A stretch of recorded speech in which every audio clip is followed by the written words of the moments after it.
Hi there, thanks for joining me today. I actually have a journal that is available in my Etsy shop. I actually made this journal, I intended it for myself. And I found that the more I thought about it, I'm just a bullet journal kind of girl. Although the junk journals I create are quite elaborate and decorative and unique, my to-do list kind of journal that I use for my work is a basic bullet journal. It's not even the fancy fun ones that some really cool artists do now. So this actually didn't get used, and it's cool, and I do like it. But I just thought, I've been cleaning my room, and I've been moving it around from place to place, and I thought maybe someone out there, this is their kind of journal. So I thought I'd go over it again. If you follow my channel here, you probably watched me make this. So you can always go back and take a look through it and see how I made it. But I thought I'll do a little flip through and show you. This was a dollar store notebook. I'm not kidding you. I want to be very honest about that because I wouldn't want it to arrive at someone's doorstep and they open it and go, "This looks like it was a dollar store notebook." Yes, it is. Now, I'm going to go see if I still have another blank one over here so I can show you. Rats, I thought I had another one over there, but I don't. So, just forewarning, it started its life as a dollar store notebook. Actually, up here in Canada where I live, we call it a dollar store. It's not a dollar. So it was a little more than that. They charge more up here. Our dollar store actually goes from $1 to $4. And I can't recall what this one was.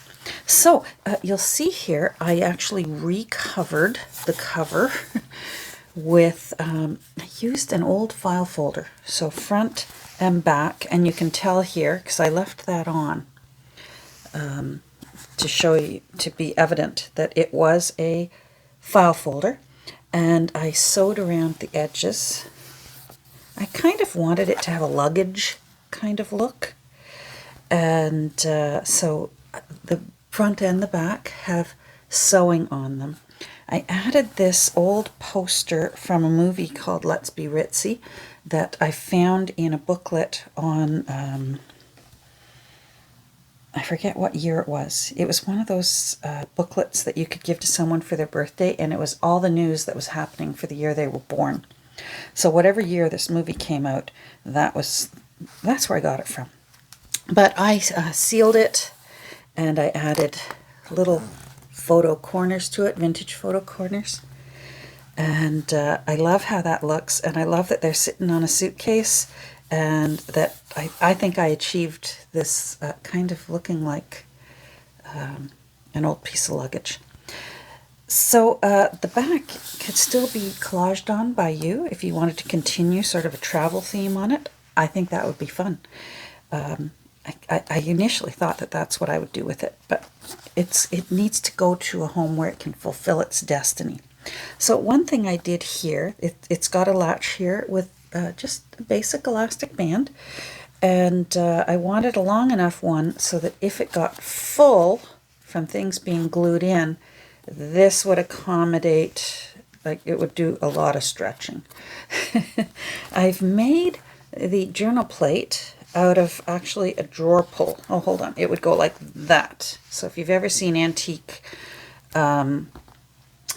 drawers, these are quite commonly used, and then you can label what's in the drawer. This itself is not antique. I did purchase this new. And normally I leave the inside to be able to pop it out and put a new one in. That's in there. So, hopefully the new owner plans on using it as a journal. I guess you could sort of glue in a new one over top if you wanted to actually give it a name, or maybe put the year in it that you're using when you're all done. So inside, let's take a look. I did a lot of collaging on the front and on the back. as I said, I had initially intended it for me. So that's why you'll see glasses here. I love anything that's got glasses on it. So, yeah, there's glasses. This is all mostly vintage books and antique books. And it is also, there's some vintage wallpaper there. What else can I see here that's old? This was an old dictionary. You'll see in here there's a little Edith Holden. I got quite a nice variety in there. I had some leftover from the collaging, so that's actually a tuck spot. So you can, if you needed something handy access to the front, that's a tuck spot. And it's got some really cool sewing on it with the tangled kind of sewing that Shinuki art inspires me to do lately. I just can't get enough of it. There's lots of paper here. And I just did a shimmer of gilding wax along that edge. So don't think the edge is dirty. Actually, if you hold it in the right light, and it's not the right light, it's just a light shimmer of gold. I used several of the pages to create a tuck spot in the center.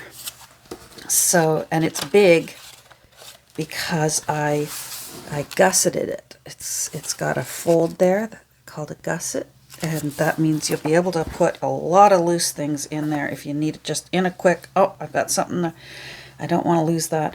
It can go in there. Again, a wide variety of vintage papers and music and scriptures, German scriptures here. Yeah, on both sides. It's really cool, and I know that the right person out there will find it and enjoy it. Again, more pages here. Because I wanted this thick and tough, I'm actually not sure how many pages I used to create this in the center. So if you want to know how many pages there are, you're going to have to count them, because I can't. Suffice it to say, there's a lot there. That will take a while to get through. And then again, here on the back, I did some collaging. Cool looking lady there, wearing her stockings and chatting on the phone. And again, more nice variety of fun papers. And again, I had more left over from the collaging to create the end papers, so that is also a tuck spot. And on the back here, you'll see that's where I put in an eyelet, and I put in just a basic black elastic band to hold it closed. So that is, that's my Let's Be Ritzy notebook created from a dollar store journal. This will, if you're watching this, it will be available in my Etsy shop, probably within a few minutes. It usually takes a while for the Etsy listing to show up, so please check back and go over and take a look if you think this might be a fun little way for you to have one of my journals, because obviously this did not take the length of time that one of my big journals takes, and the cost is quite different. But yeah, anyhow, go over, take a look if you think, wow, yeah, okay, that's a journal I could use. Thanks for joining me today. I hope you enjoyed this flip through. Maybe got some inspiration to make yourself a journal out of a dollar store book. Take care. We'll talk soon. Bye.